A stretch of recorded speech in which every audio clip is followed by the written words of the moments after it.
Cody Collier, how are you, brother? Landon, we're doing great. How we doing? We're doing awesome. Hey, I just want to start off with telling you how in awe I am of all of the GNCC racers, from the youth to the morning to the afternoon, even the motorcycle people. I'm in total. I mean, I'm almost speechless about watching the videos and seeing the coverage of what you had to ride through and in just to compete. I thought that mud race a few rounds ago was the worst thing in the world I'd ever seen. Uh, from the rocks to the hills to just the slick mud. Man, my hat's off to you guys. I'll ride in the dust all day long and never complain ever again. Yeah. No, Penton a couple weeks ago, that was some of the deepest, nastiest mud you're going to get. But it's Snowshoe. It's the one of the toughest races in the United States, and it rained, I think, 5 of the 7 days coming into the race, and then it rained for over half of my race. So everything was just super wet, super deep, super gnarly, and super slick. So it was just a tough day of racing for everyone, for sure. Tricky year at Snowshoe. Well, last year it was dry when we talked, and I mean, it was rough there. There was some dust you had to deal with, and some harsh terrain, but for the most part, still being rough, it was nothing compared to this. No, this was its own beast for sure. One of the gnarlier snowshoes I've ever had to race, with how slick it was and how deep it got. And then same thing with Penton, where we talked about how all the mud, thrown up on the trees on the track and it hanging in your face. This was about the worst I've ever had to deal with it too. So it was like I would come out of a corner and I'd be like, okay, I see 4 tree branches and then it's open. So I'd count 1, 2, 3, 4, and then I'd look back up again. How did you conserve goggles? I seen in one of your videos that you make that you threw your goggles off. I've seen other riders riding with goggles. It looked like there was some mud on their face and they still put goggles on over that. No, everyone's got their own thing. Everyone tries to keep the goggles on as long as they can until they can't. That in that video, I just got fresh goggles maybe a mile before that, and on the uphill coming into that, Landon threw a rock and blew apart my goggles, and I went to pull it and got mud behind the lens. So, I had to toss them right there. They were no good. Wow. So and rocks are an issue at Snowshoe, and everybody knows it. Oh yeah. Yeah, whether the boulders or the ones getting thrown at you. So I was talking to Tracy, and she said that the water was so deep that you couldn't see some of the rock terrain you had to go through. That's what happened to me on the first lap. I had an issue where my bumper ended up falling off on the second lap. Only one bolt held on, so it got pulled under, notating, got caught under my quad, and I had to deal with that all race. But that was because I was coming into an uphill and it was kind of filled with water, and I went to shoot up it, and there was a rock on the backside of it, and I kind of framed out into it real hard, about went over the bars. And that's where broke the bumper loose. I didn't think so. And it was fine. And then I noticed halfway through the second lap, it started to start rocking a little bit.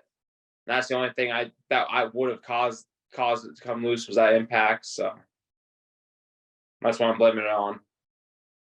Well, I mean, you just never know, but that was a hell of an impact. And how difficult was it for you to navigate after that moment? Because I'm sure it didn't feel good when you hit that rock. So having that in your head, how difficult was it to navigate the rest of the race? I mean, that was early. That was over halfway through lap 1 where I hit that rock. It didn't faze me. I got right back going. Didn't even notice my arm was hurt at all, and just didn't bother me. Just okay, it's a little softer than I thought in some spots. Watch out for it. How do you watch out for something that you can't see? Well, if you can't see it, be careful, and or avoid it. Yeah, I mean, I know it sounds easy, but you guys had to navigate that stuff. And yeah. The first, it looked like you got the whole shot and led into the first lap. Frazier got the whole shot. I got second on the whole shot, and then well, let's talk about youth race first, right? Let's do the whole Okay. day. It was Andrew Smallwood and Bryce pulling out front early, and then pulling dropped out with some clutch issues. So Smallwood got the win with Ryan Wilhelm in second, and Grant Hunter in third. So guys have been up front in the podium mix all year, and then pulling just running out of the mix. The last time that we had talked about that class in depth, they were under protest because the results got messed up because of the track cutting. Did they have any issues like that this time? Nope, not that I'm aware of, and not I don't know what happened with that whole track cutting issue. I don't think they gave out any penalties or anything. No. I don't know how they repaired it or not repaired it or fixed it at all. I didn't see anything written. But your big concern is bottlenecks with the youth riders and them all finding a new path. Were the bottlenecks in your race, or did you see if their bottlenecks affected them in the same fashion? I didn't get catch any of the youth race. It's hard to spectate on that track, especially when you're getting ready to race. You might be able to go to the finish area, but that's about it. But no, during my race, there was a really bad bottleneck on my second lap, about the 5 or 6 mile marker or so. Really good bottleneck, with probably 40 or 50 quads in it. How do you guys then find a new line? Well, so like me, we seen it. We started coming up on it. Me, Landon, and Brandon were running up front together, and we kind of pulled up to it. Kind of seeing the quads coming up to the right of the hill. We all split right and started picking through the trees and got to a spot where it got real nasty. We all kind of stopped next to each other, and I looked around like, okay, so like I started talking to him. I was like, which way do we think the track goes? Does it go up to the right, or does it go down to the left, or like how are we trying to split this? And they're like, it goes up to the right. So Brandon just starts trailblazing up to the right, hopping logs and boulders and stuff. And I'm just like, all right, well, Brandon's sending it. I don't know if he's going to make it or not, but he's making it his own way. And then Landon kind of looked around. And he dropped back into the traffic and started like weaving through traffic up through the track. And I seen a way I liked up to the right with Brandon, and I picked my way up behind Brandon. I didn't know if Brandon made it out or not. And I cut back into the track, and then I pulled in 2 quads behind Landon. So got around that lapper, got behind Landon. Me and Landon picked through some lappers. I got back around Landon. And then I didn't know if we were in front or behind of Brandon Frazier at that point, and we ended up catching him like 2 miles later. And you guys had a fierce battle the whole race, all 3 of you guys? We did until beginning of the 3rd lap. My front bumper let loose, except for that one bolt. Got folded underneath the quad, and then it got wedged up into my lower A-arm. And so it started dragging the whole time. And then where I have like the bull bumper on my bumper, it was like where it got wedged, it was directly behind my rear left tire. So I couldn't turn left. Oh. So like I had to fight it, turn left. I could get it to like shove the bumper down below my tire, but like the harder I cut, the more like front wheel spin it had, the more it tried to like pull it up as I was turning. So the harder I turned, the faster I turned, the more it fought me. Oh. So it just made it tough. So I just How many laps did you guys go? I just totally lost pace, and with that front bumper, I was trying to like frame slap everything and try to like rip off that front bumper. So shout out Checo Racing for making a really, really, really tough bumper. That's pretty good that it didn't have any issues there, huh? Yeah, just it got hit, and then it started rattling a little bit, and the bolts fell out, and then it just, except the one bolt held on, and then the bumper, I just 800-pound quad, I was just trying to frame slap it and get it to like rip off that final bolt, and it just held. Oh, wow. I knew something was going on. So Landon and Brandon then had a race to the finish, I take it. from what I understand, Landon got the lead and got a decent little lead, and then on the last lap he started hitting limp mode, so Brandon just rolled on by. Oh, and you guys went 4 laps. Yeah, Man, that's some bad luck there, you know. yeah. I led both laps, and then pitted for goggles. They got back around me. Led the second lap. Took actual pit, and then I had the front bumper issue just out of the race. But then, Wow. yeah, Landon seemed like he had it won from what he said, and then just limp mode hit. Nothing he could do. Is that generally a heat issue, or just unforeseen something that goes on in the electronics of the machine? Just heat issue, just not covering the radiator well enough. I started hitting it on the last lap too, pretty bad, but it's because my front bumper fell off, and that's where all my protection is. So then your radiator clogs because there's no protection there and it just fills up. Yep. Wow. It just sounds like no matter what you can tell me about this race, from the tree branches hitting you to the goggles, the rocks, it just doesn't seem like it was a lot of fun. I'll be back next year. Yeah, no, dude, the amount of mud I had in my eyes, the gritty, it's like pines there, pine trees, so it's like a really gritty dirt. It kills your eyes. My eyes hurt they still kind of hurt a week later from it. So just it's the toughest race in the United States. I'm not going to argue that after watching those videos. I'm not going to argue that at all. That's just incredible stuff. So the WXC gals seem to be breaking themselves into a 2-rider race with Jessica Elioff and Hannah Hunter just duking it out. Yeah, trading blows. Yeah, Jessica taking the win this weekend. Hannah, from what I heard, Hannah got a great start and just got past and just rode by herself all day. So Jessica just had pace, and like we talked about, it was like either Jessica's going to have pace and pull away, or just going to be about a game of consistency, and Hannah's just going to be there. And Jessica was able to run away with it this time. And then that Tracy Pickens with the podium, like we talked about, her just being smart and but just being the veteran of the class and knowing how to put on the box. Yes, she ran third pretty much all day. One time she got passed due to a mistake, then got right back into third. But realistically wasn't challenged from the information I was given. Yeah. It seemed like everyone just kind of rode by themselves all day and just kept putting in laps. That your class and their classes are both 3 points apart, and their class has been bouncing back and forth all year long. And whether it's Hannah or Jessica, with 3 rounds to go, you just don't know who's going to do what with those two. No. Time will tell.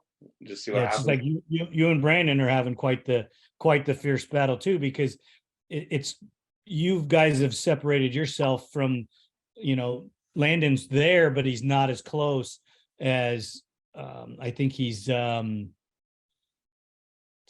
points back or 13 points back. I calculated all this stuff. Yeah. So he's close, but he's not close enough to make it to where you have to stress over it too much, No, we've all had issues this year. We've all just had weird races and had things happen, and no, it's just not the perfect year for everyone. And Landon just seems to have the worst out of it between the 3 of us. And when we're all riding good, when we're all feeling good, it seems like we're always finishing bumper to bumper. Just who's having a good day and who's not. It's got to make it even funner when you have a fierce battle like that. I know it's cool to go out and run away with a race and win and dominate, but when you guys are in that thick of it where it's just a 3-way battle and you just don't know who's going to win until you come to the finish line, those races probably just have to be so much fun. Oh, those are the ones you remember too. It's that's why you go. The competition and all that. It's really cool race with those guys at that level and be able to trust them and just know they're going to be there every weekend. Keep me honest. Yeah, I really like watching. At some point I got to go try one of those 4-wheel drives with you, because I was watching you guys drift into a couple of those turns with a 4-wheel drive, big old machine like that. You guys make it look so easy. Yeah. Me and Landon are good buddies on and off the track. He talks to me after the race, and he's like, the way you and Brandon, me and Brandon can just get those things like let loose and drift. He's like, it's crazy sometimes. Well, now that you think about it, you two did drift in the few shots that I seen. You guys were drifting through the turns, and Landon was driving through the turn. Different riding styles. Me and Brandon are definitely a little looser on the bike. Landon's very Ryan Dungey, very consistent and smooth on the bike, and has really good posture and very consistent. I always liked a looser feel. Yeah. I didn't like that where the bike just stuck to the track. I wanted it to drift and make it a little easier to maneuver. More of I don't know if drifting or floating is more of the wording I'm looking for. Yeah. Just make it a little loose. Flowy. Yeah, you just want it to hop and float around the track and just feel loose. Right. For sure. Some certain different tire brands would cause different consistencies in the way the machines worked, and like the GBCs that I use now, I like them because they allow it to drift. Yeah. I've never used the brand that you use. I've never got to ride those, so I wouldn't know how they work exactly, but there's a lot. Go ahead. What body you got, what tire setup you got. Like Hondas and KTM's, from what I know, they have really crazy side bite, just that's how they're set up. So you want to definitely get a tire with less side bite to avoid that if you want something that's going to slide a little bit more. But someone like the Yamaha that's does naturally slide a lot more, you can go for something with a heavier side bite and still be able to get it to let loose. Yeah, I've never had a Yamaha give me any type of trouble turning, that's for sure. or the old Suzuki LTR, those things turn awesome. Yeah, same thing. Yeah, I've never put a tire on there that I didn't like, because you could always make a turn. Yeah. They just different setups that allow for different things. Yeah, exactly. So let's get into the afternoon setup, and I still have another conversation I want to have with you about you mentioned your goggle prep, and and you put new goggles on, you got hit with a rock. In a situation like you were in, how many sets of goggles do you prep for that day? I just prepped 3. I figured it wouldn't stop more than twice for goggles. At that point, let it fly. At that point, I don't think I would have stopped on the white flag for goggles with those kind of conditions. You don't think that it would have been advantageous to be able to see better on the last lap? Yeah, and the heat of the moment, once the vision's already that far gone, it just depends. I don't know. Personal choice at that given moment, right? Yeah, it's okay. A feeling. You kind of know what you want to do after you do some experience. If you don't know, just have them ready and just use your best judgment. Yeah, I mean, you guys are pretty tough if you're taking them goggles off in those conditions. I'm just. It's that or you can't see. It's that or don't see. Yeah, I mean, it's just rough, Yeah, I knew my goggles were about trash after the first lap, so I stopped at the beginning of the second lap and took goggles, lost the lead, dropped back to third. And then I was like, all right, I'll stay back. I'll I'll wait. I know a few good passing spots. I have some really good lines from the first lap, and we'll just go. And then I'll take another set, try to pull a gap before pit, take my pit, take new goggles, and repeat. And just right before we got into the woods on that first lap, I just got hit with a lone flying rock on an uphill. What are the odds, right? Good enough. Wow. Enough. So XC2 is over. It's clinched. Is it clinched? Because he's got over 75 points with 3 rounds to go. He cannot be passed. I think he's got 82 point lead as of Snowshoe. That's awesome. Yeah, that's awesome. It doesn't say anything about the clinching or anything like that. They probably wouldn't talk about it for at least another round that goes by. 8 out of, he's won 8 out of the 9 rounds. Eller's in second place in points. He does have a gap to Owens in third. There's somebody else that I wanted to talk about in there. James got second for the race, and Eller got third, so that did help Eller. And Owens didn't seem to have a very good day. He finished a little farther back. He normally is in that heat of the top 4, but he was out of the top 6, I believe, if my memory is correct. Yeah, for most of the race, Bowens was in a battle for the top 10 overall spot. He was right up there with Harrell. Not too far off of him. So not sure what happened to him late in the race, but just was able to put it together. Well, Steve sure does seem to be able to come out smelling like a rose, doesn't he? Oh yeah, doing his thing and just clicking, putting in laps. And I was wrong. Steven didn't lead any laps this weekend, get in the overall spot. But another guy that was sitting on adjusted time, Walker Fowler, did get some laps led this weekend on adjusted time. Repeat that, please. Like Stephen Harrell, I was talking about last podcast. I was talking about how he was going to lead some laps on the overall. And, right. Well, someone else on adjusted time was doing it. Walker Fowler, he led some laps on adjusted time. Really? Yeah, he led the first lap on adjusted time. Man, comes back and leads. Do you know how many laps he did get on adjusted time? Just the first lap, I think. He was. I wanted to say it was 2 laps, but I think he was like 3rd or 4th on the second lap. Really close to it though. So he's got speed. He's there. Just I think just some things out of his control. There's lappers were terrible. Different riders were getting caught at different times, and it seemed like there was a bottleneck at one point, and just Bryson and Cole cleared it because they pulled up like a minute and a half on the whole field. Oh man, that's just got to break your heart, doesn't it? Yeah, for everyone that's not Bryson and Cole. Yeah, Hunter was pretty unhappy with his finish. He apologized to his fans and his sponsors, and they all. It looked to me like they all shouted back at him, "Hey, no need to apologize. We know you're giving 110%."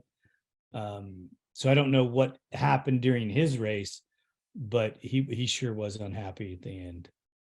He just, he wanted a championship this year. It's where he thought he was going to be. He just one thing or another just debated him. He just, frustrated. Well, Bryson's got the point lead. He separated himself by a race. At least I believe if it's not a full 25, it's pretty close. And they do 30 points pro class. So he's not, I don't know if he's a full race then or not. I'd have to go back and recount it. Hunter is not secure in second because Cole is right behind him, knocking on the door. Unfortunately, Adam had a DNF. I don't know what his problem was or what caused him to not be able to finish. I heard it was mechanical, but I don't know exactly what went on with his machine or himself. Yeah, Did you hear? I heard a couple different things. I heard a throttle cable snapped. And, I heard it. I forget what else I heard, but I didn't hear anything from a reliable source. Yeah, I've been pretty busy this week. I meant to reach out to him and ask, I mean, but it's kind of sensitive, and you don't really want to ask those kind of things. With all the momentum he had, it was just a heartbreaker to see him not get the finish. Yeah, yeah. He got the whole shot. That looked like he was leading, going down to Howard's hole, and broke down before he got there. But we seen him before the leaders came through on lap 2. He was down at Howard's hole, drinking a couple cold ones and hanging out with the crowd. Well, at least he's a good sport. Jared McClure on the podium, third. Oh, yeah, didn't see that one coming, but no, he put in a great ride, and yeah, just he rides really well at the mountain. He's got a couple wins there, and just made the most of the day. Another one of them Hondas putting itself on the podium. Yeah. The only two out there, both putting them on the box this year. Yeah, it's pretty awesome. I seen that, and I was pretty happy for him. Josh Merritt got his best finish, the second best finish of the year. Getting himself in the 4th, so he was pretty stoked. Yeah, he was had podium position there for a while on the last lap, and just seemed to lose it at the end of the lap. Don't know if it was rider error or blapper issue or what. Well, with a wily veteran like McClure behind you, that's a pretty rough guy to have chasing you through the woods or through the muck, because it doesn't matter what he's riding, the guy is still super talented and has been around for as long as I can remember. Yeah, I mean, Merritt can't use that excuse for much longer. He's 28 now, so he's a veteran. He can't be using that excuse for much longer. Right. Yeah, exactly. He's gonna have to step his game up, and maybe with a couple of the good finishes that he's had, he's starting to go there. Mark Notman is one hell of a mechanic and a coach, that can help him get there, because Notman can ride really well as turn good wrenches. Yeah, he was XC1 Pro himself at one point, and the mechanic of Walker Fowler himself, and worked on Hunter Hart's bike, and he worked on Drew Landers for a long time, and now he's working on Josh Merritt's. So quite the resume there. Yeah. I mean, just really stout resume, I would have to say. I'm impressed. So with the summer break, what does that mean for you? And are you going to go into possibly some different style training, or are you going to look at doing some upgrades to the machine or development work? Yeah, as of right now, I got a really bad bone bruise on my right arm and a partially torn muscle. So we're on the mend right now. Wearing a compression sleeve and a wrist brace for daily wear, and just hanging out with that. And so I don't know. I'll probably be off the bike for 3-4 weeks, and then back to it. So I got a local 450 we're starting to build right now. Looking forward to doing the Kenda 9 hours of Havoc. That race at the beginning of August 3rd through the 5th. And then just getting ready. We're going to do some shock testing with custom axles this summer break, and I think that's about it. That's all the plans.